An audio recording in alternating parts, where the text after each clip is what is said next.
आशुतोष शशांक शेखर चंद्रमौली चितंबरा। कोटि कोटि प्रणाम शंभु, कोटि नमन दिगंबरा। ओम नमः शिवाय, हर हर महादेव। आप सभी पर भगवान भोलेनाथ और माँ पार्वती का आशीर्वाद सदैव बना रहे। आज की वीडियो में हम सुनेंगे श्रावण मास महात्म्य का 8वां अध्याय और कावड़ यात्रा से जुड़ी सावन मास की कथा। आपको हमारे चैनल पर प्रतिदिन सावन मास महात्म्य की कथाएं सुनाई जा रही हैं। तो यदि आपने चैनल को सब्सक्राइब नहीं किया है तो चैनल को सब्सक्राइब जरूर कर लें और घंटा जरूर दबा दें। और वीडियो पसंद आए तो वीडियो को लाइक जरूर कीजिएगा और ज़्यादा से ज़्यादा लोगों में शेयर भी कर दीजिएगा। तो चलिए आज की कथा प्रारंभ करते हैं। कथा प्रारंभ करने से पहले भगवान भोलेनाथ का ध्यान करते हैं। ओम नमः शिवाय, हर हर महादेव। तो आज के अध्याय में श्रावण मास में किए जाने वाले बुद्ध गुरु व्रत का वर्णन किया गया है। ईश्वर बोले कि हे सनत कुमार, अब मैं समस्त पापों का नाश करने वाले बुद्ध गुरु व्रत का वर्णन करूंगा, जिसे श्रद्धा पूर्वक करके मनुष्य परम सिद्धि प्राप्त करता है। ब्रह्मा जी ने चंद्रमा को ब्राह्मणों के राजा के रूप में अभिषिक्त किया। किसी समय उसने रूप तथा यौवन से संपन्न तारा नामक गुरु पत्नी को देखा। उसकी रूप संपदा से मोहित होकर वह काम के वशीभूत हो गया और उसे अपने अपने घर में रख लिया। इस प्रकार बहुत दिन बीतने पर उसे बुद्ध नामक एक पुत्र हुआ, जो बुद्धिमान, सौंदर्यशाली तथा सभी शुभ लक्षणों से युक्त था। गुरु बृहस्पति को ज्ञात हुआ कि तारा चंद्रमा के घर में स्थित है। तब उन्होंने चंद्रमा से कहा कि मेरी पत्नी को वापस कर दो।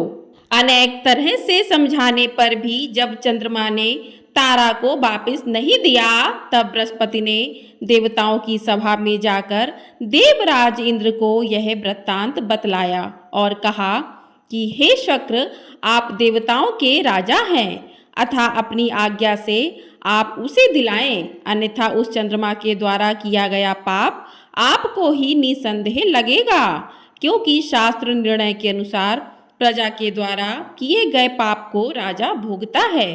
पुराण में भी ऐसा कहा गया है कि दुर्बल का बल राजा होता है। गुरु का यह वचन सुनकर चंद्रमा ने कहा कि मैं आपकी आज्ञा से तारा को तो दे दूंगा, किंतु इस पुत्र को नहीं दूंगा। शास्त्रों के अनुसार विचार करके देवताओं ने उस बुद्ध को चंद्रमा को दे दिया। इसके बाद गुरु को उदास देखकर देवताओं ने उन दोनों को वर प्रदान किया कि हे चंद्र, अब तुम घर जाओ, यह तुम्हारा भी पुत्र है और बृहस्पति का भी है। यह तुम्हारा पुत्र ग्रहों में प्रतिष्ठित होगा।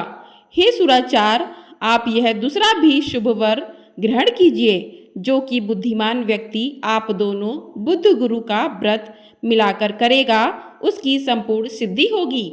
यह सत्य है, इसमें कोई भी संदेह नहीं है।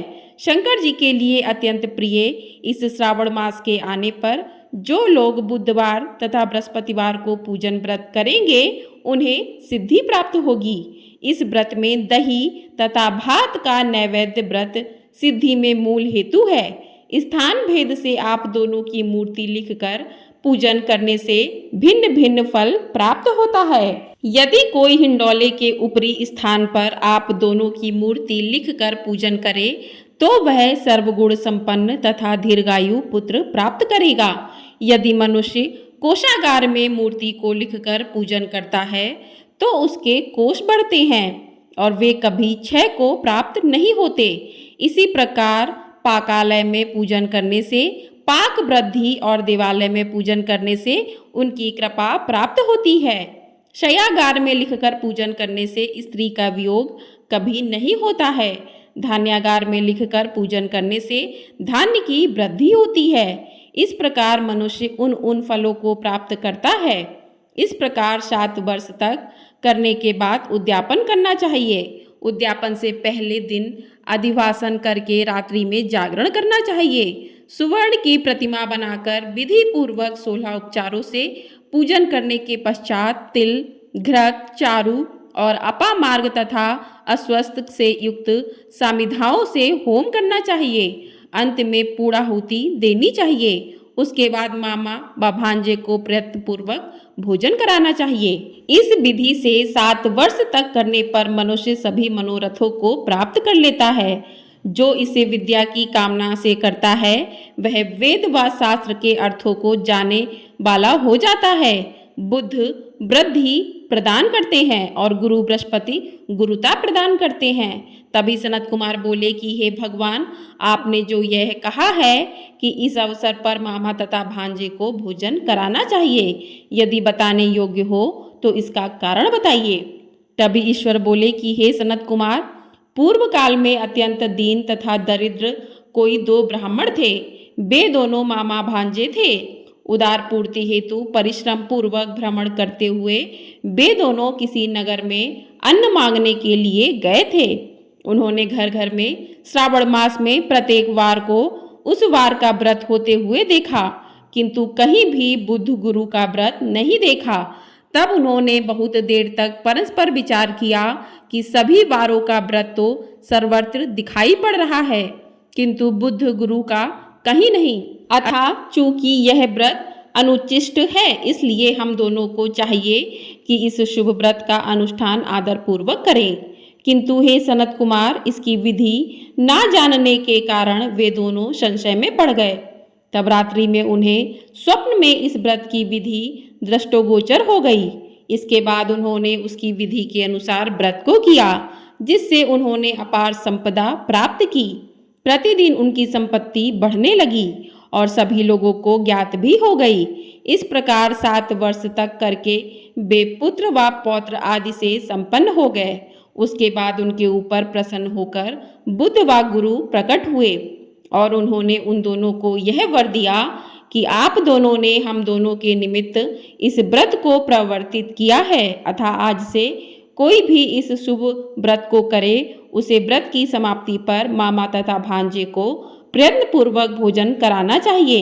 इस व्रत के प्रभाव से उसे सभी कामनाओं की परम सिद्धि हो जाती है और अंत में चंद्र सूर्य पर्यंत उसका हमारे लोक में वास होता है।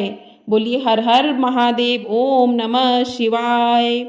इस प्रकार से श्री स्कंद पुराण के अंतर्गत ईश्वर सनत कुमार संवाद में श्रावण मास महात्म्य में बुद्ध गुरु व्रत कथन नामक 8वां अध्याय पूर्ण हुआ।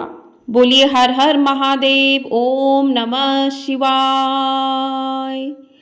तो अब सुनते हैं कावड़ यात्रा से जुड़ी सावन मास की कथा कि सावन मास में कावड़ को क्यों उठाते हैं, इसका रहस्य क्या है। कंधे पर गंगा जल लेकर भगवान शिव पर चढ़ाने की परंपरा कावड़ यात्रा कहलाती है। कावड़ का मूल शब्द कांवर है, जिसका सीधा अर्थ कंधे से है। सावन में शिव भक्त अपने कंधे पर पवित्र जल का कलश लेकर पैदल यात्रा करते हुए प्रसिद्ध शिवलिंगों तक पहुँचते हैं। कांवर ले जाने के पीछे अपना अपना संकल्प होता है। कुछ लोग खड़ी कांवर का संकल्प लेकर चलते हैं, वह पूरी यात्रा में जमीन पर कांवर नहीं रखते। देखा जाए तो कांवड़ यात्रा जीवन यात्रा का प्रतीक है, जिसका उद्देश्य अनुशासन, सात्विकता और वैराग्य के साथ ईश्वरीय शक्ति से जुड़ना है।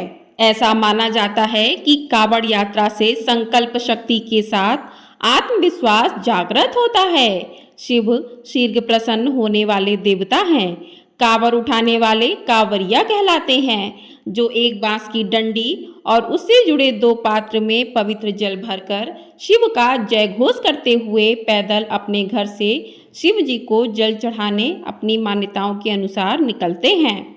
धर्मशास्त्रों के अनुसार जब कांवड़ से जुड़े दोनों पात्र, जिन्हें ब्रह्म घट और विष्णु घट कहा जाता है, पवित्र जल से भर लिए जाते हैं, तो उन्हें एक बांस की डंडी के सहारे सजा धजा कर और पूजित कर स्थापित कर दिया जाता है। धर्मशास्त्र के अनुसार रुद्र अर्थात शिव बांस में समाहित हैं। कांवड़िया कांवड़ के माध्यम से साक्षात ब्रह्मा, विष्णु, शिव तीनों की कृपा एक साथ प्राप्त करते हैं। कांवड़ यात्रा शिव भक्ति का एक ऐसा रास्ता है कि साथ ही व्यक्तिगत विकास में भी सहायक है। यही वजह है कि श्रावण में लाखों श्रद्धालु कावड़ में पवित्र जल लेकर एक स्थान से दूसरे स्थान ले जाकर शिवलिंगों का जलाभिषेक करते हैं। कावड़ उठाने वाला कावड़िया शिवयोगी के समान रहता है, जो मन वाणी कर्म से किसी भी प्राणी का अहित नहीं करते हैं, सब में एकमात्र सदाशिव का ही दर्शन करता है। महादेव को प्रसन्न कर मनोवांछित फल पाने के लिए कई उपायों में एक उपाय कावड़ यात्रा भी है, जिसे शिव को प्रसन्न करने का सहज मार्ग माना गया है। सावन के महीने में भगवान शिव पर जलाभिषेक का विशेष महत्व होता है। जलाभिषेक से प्रसन्न होकर शिव भक्तों की मनोकामनाएं पूर्ण करते हैं। भक्त जीवा से हर हर महादेव बम बम भोले का जयकारा लगाते हुए कावड़ उठाकर शिव जी को जल अर्पित करने के लिए बेताब रहते हैं, क्योंकि शिव का अर्थ है कल्याण। अतः भक्त भगवान शिव को जल अर्पित करना सिर्फ अपना कल्याण बल्कि घर परिवार के लिए भी सुख शांति का आशीर्वाद लेकर आते हैं। एक पौराणिक कथा के अनुसार कावड़ यात्रा की परंपरा समुद्र मंथन से जुड़ी है। समुद्र मंथन से निकले विष को पी लेने के कारण भगवान शिव का कंठ नीला हो गया और वे नीलकंठ कहलाए। परंतु विष के नकारात्मक प्रभाव ने शिव को घेर लिया। शिव को विष के नकारात्मक प्रभाव से मुक्त कराने के लिए उनके अनन्य भक्त रावण ने ध्यान किया। तत्पश्चात कावड़ में जल भरकर रावण ने पूरा महादेव स्थित शिव मंदिर में शिव जी का जल अभिषेक किया। इससे शिव जी विष के नकारात्मक प्रभाव से मुक्त हुए और यहीं से कावड़ यात्रा की परंपरा का प्रारंभ हुआ। बोलिए हर हर महादेव, ओम नमः शिवाय। कुछ मान्यताओं के तो अनुसार समुद्र मंथन से निकले हलाहल के प्रभाव को दूर करने के लिए देवताओं ने शिव पर पवित्र नदियों का शीतल जल चढ़ाया था। सभी देवता शिव जी पर गंगा जी से जल लाकर अर्पित करने लगे। सावन मास में कावड़ यात्रा का प्रारंभ यहीं से हुआ। बोली हर हर महादेव, ओम नमः शिवाय। भोलेनाथ आप सभी पर, हम सभी पर अपनी कृपा दृष्टि सदैव बनाए रखें। सावन का महीना बहुत ही पावन महीना है। इस महीने में आप शिव जी को एक लोटा जल भी रोज अर्पित कर देते हैं तो शिव जी तो भोले भंडारी हैं, वो अपने भक्तों पर बहुत जल्दी प्रसन्न होते हैं।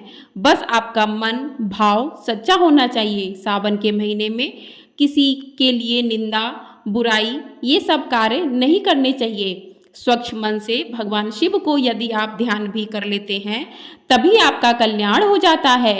आप ये कथाएं किसी भी समय सुन सकते हैं। तो आपको हमारे चैनल पर सावन में प्रतिदिन कथाएं सुनाई जा रही हैं। तो यदि आपने चैनल को सब्सक्राइब नहीं किया है तो चैनल को सब्सक्राइब ज़रूर कर लें। वीडियो पसंद आई हो तो वीडियो को लाइक कर दीजिएगा। आपका एक लाइक हमारे लिए बहुत अधिक महत्वपूर्ण होता है और वीडियो को ज़्यादा से ज़्यादा लोगों में शेयर भी कर दीजिएगा और कमेंट में हर हर महादेव अवश्य लिखिएगा। अपना प्यार कमेंट के माध्यम से आप दे सकते हैं। हर हर महादेव, ओम नमः शिवाय।